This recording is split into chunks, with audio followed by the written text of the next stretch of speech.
How to add money to Binance from Revolut. So in this video, I'll show you step by step on how to add money to your Binance account from Revolut Bank. So after you open up now your Binance app like this, now go and tap on this more button. So from the home, after you tap on the more button, scroll to down and tap on this withdraw fiat, this one. After you tap on the withdraw fiat, allow it to finish loading. So from this option, now go ahead and tap on this deposit button.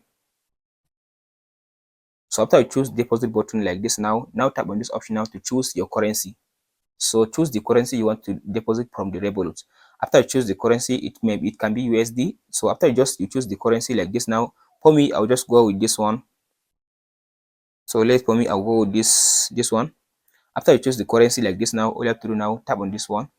So after you tap on this option, now tap on this continue button. From there, it will allow you to select the Revolut bank. After it gives you the Revolut bank, from there it will ask you to type in the account number from the Revolut or the card details.